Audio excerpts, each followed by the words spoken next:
Anti-racism educator Tim Wise. Tim, glad to have you on Roland Martin Unfiltered. Thanks, man. Thanks for having me. All right, so what's up? Pandemicking while white. Explain. Well, I just love that I'm the white person explainer for the show. I love that. Yeah, well, look, when I was on CNN, I was the black explainer.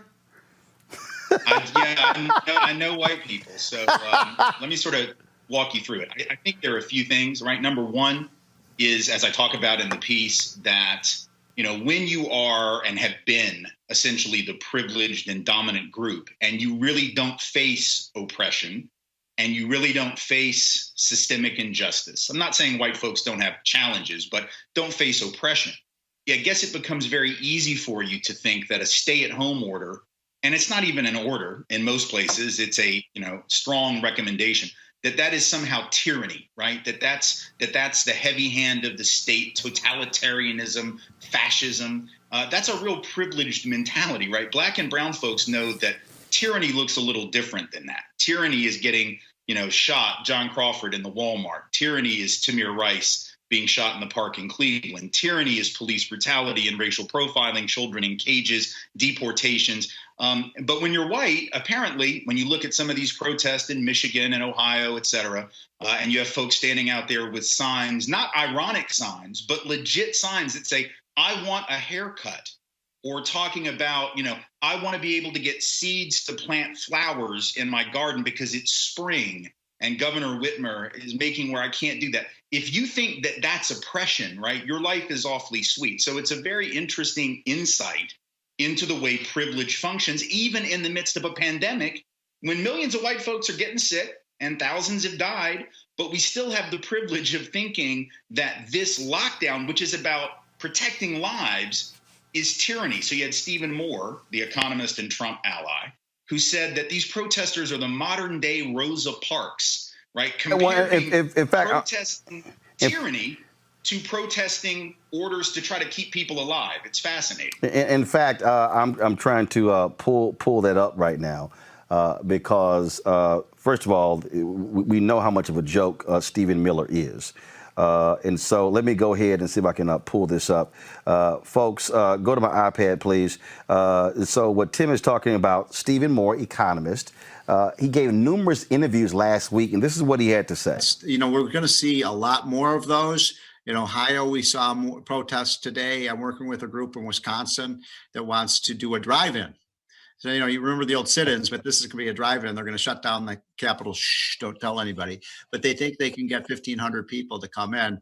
And this is great. You guys will. So we have one big donor in Wisconsin. I'm not going to mention his name. And I told him about this. He said, Steve, I promise I will pay the bail and legal fees for anyone who gets arrested.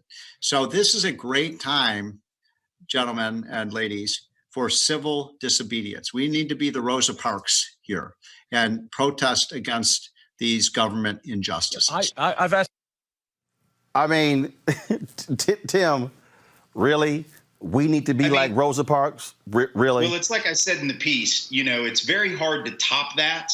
But the Whiteness Olympics, look, they never get canceled, Roland. It's not like the Olympics 2020. The Whiteness Olympics are always going, and there's always competition for gold. And so about a day or two after that interview that Stephen Moore gave, there was a state lawmaker in Idaho, who I mentioned in the piece, who is from, she's a Republican from Uzbekistan, clearly Idaho, that portion of the state. And she made the comment that, when you say certain jobs are non-essential, that's just like Nazi Germany. When they said people were non-essential, they put them on trains, as if those of us who want to shelter in place are advocating that we take, all the people in the vape shops and the Pilates studios and send them to Auschwitz. I mean, it's just such an incredible lack of perspective, which again speaks to the relatively privileged position that white folks are coming from. It's the same as the Tea Party stuff. These were folks, a lot of them the same people, who a decade ago were protesting affordable health care because they didn't want to get health care from the black guy, and they didn't want to get health care if they were going to be on the same program that some black folks might be on. So they would rather die. And they made that rather clear. And and at that time, if you'll recall, what's fascinating, they were out there saying, well, we're against Obamacare because they're going to let old people die because it'll be too costly to keep them alive. But they're now saying that we need to let old people die so we can get the economy back up. So, I mean, as I said in the piece, America is on some white stuff. I didn't say stuff in the piece, but America is on some white stuff, and it's deadly. Remember, Tim, my show's called Unfiltered. We're good. Oh, it's some white. We're on some white shit, then. We're on some white shit, and these protests are a good example of the dangers of whiteness, not just to people of color, which folks of color know. I'm talking about the dangers of whiteness to these white people. You got a guy in Ohio that was one of the main guys talking about this is all a hoax, it's all BS, Governor DeWine, all these people are overreacting, and he died. One of the first guys, preacher, I think it was in Wyoming, his ass dead. There was a fool in Louisiana, Shreveport, his ass dead. And I'm sitting there going, y'all, matter of fact, it was, I love, it was a person, in fact, there was some white woman, I wish I could find the tweet, it was some white woman, was losing her mind on Facebook, and then this is just a joke, don't believe this, big time Trump supporter. Then a few days later, her family posted a GoFundMe to pay for her funeral expenses, because she's dead. Right. And what's sad about this is we're being given this false choice. You know, you either go back to work and risk your life, or you stay at home and the economy crashes. There are other ways of doing this. We could, if we really cared about people as opposed to our economic orthodoxy that white conservatives in particular are so bought into, we could do something different. Denmark right now is paying people the equivalent of $50,000 US dollars per person to just stay home, stay healthy, and then shut the economy down until this thing is done. But in this country, we are so slavishly devoted to the idea of the unfettered free market and hyper-capitalism that the idea is, no, we got to go back to work. We got to go back to work. And there is another alternative here that we're just not wanting to investigate. And the people who are running this thing clearly, are more and willing to embrace a eugenic mentality that says certain people are disposable. The rally here in Tennessee, where I live, yesterday or 2 days ago, there's a woman with a sign that says, "Sacrifice the weak, reopen Tennessee." I mean, that's the kind of thing that if someone on the left or someone of color were ever to have a sign that said something like that, or to show up at the Capitol with guns strapped to the teeth, as these folks in Michigan did, we know what would happen to them. We know how they would be viewed. They would not be viewed as patriotic, liberty-loving Americans. They would be viewed as insurrectionaries. They would be arrested. They would be shot. They would be gassed. And the president wouldn't be signal boosting them on Twitter. So this is about a soft civil war, as people have talked about. This is about attempting to use mass death as a wedge issue in a culture war that this president wants to wage on behalf of whiteness. And that's what this is. And that's exactly what you're dealing with. You're dealing with somebody who is trying to gin up his white base. I got to read this comment. Got to get your thoughts when you talk about the craziness of whiteness. You have, from my home state, one of the most idiotic, asinine individuals. Look, I keep saying that the three dumbest governors are Brian Kemp of Georgia, Ron DeSantis of Florida, and Tate Reeves of Mississippi. The fighting those three for dumbest elected official is Dan Patrick. Okay, a crazy, deranged right-winger. I used to debate Dan when he was a conservative radio talk show host on the NBC affiliate. He is, I would dare say, 100 times crazier. This is what this fool said last night on Tucker Carlson's show.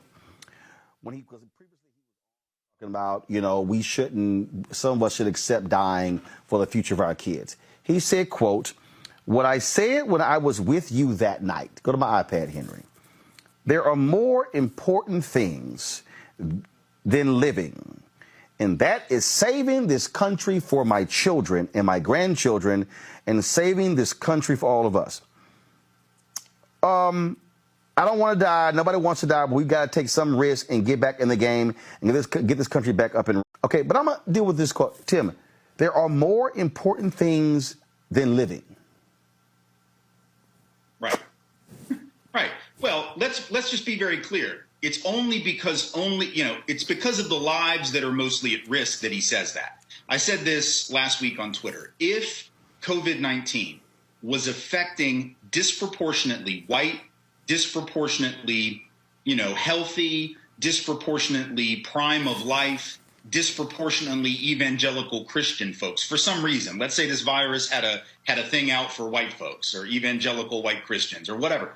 If it was killing, or if it was just even killing disproportionately people in the prime of their lives, the way, for instance, the 1918 flu did. It was a weird thing. It actually affected young people more than old people. If COVID was doing that, none of these people who are saying, well, you know, sacrifices have to be made and maybe some folks have to die, but it's the American way, they wouldn't be saying that. The reason that Patrick and others are willing to say that is precisely because the people who were disproportionately affected are working class and people of color and people who were already sick. So this is the eugenic mentality of, you know, historically of all fascists. It's the eugenic mentality that animated this country in the late 1800s, early 1900s, from which Hitler borrowed. It's that same mentality. There's certain life worth living, and we will protect them at all costs. But others, well, they're marginal and they can be sacrificed. That's the only reason he's saying that. If this was disproportionately affecting people like him or younger than him, you know, people in their 30s, let's say, or 40s who were white and middle class or above, he would never say that. And these folks wouldn't be out protesting at state capitals with guns. And also, I take it that you certainly agree that Donald Trump, he needs aggrieved, angry. We have no idea what's going on with white folks in order for him to beat Joe Biden in November.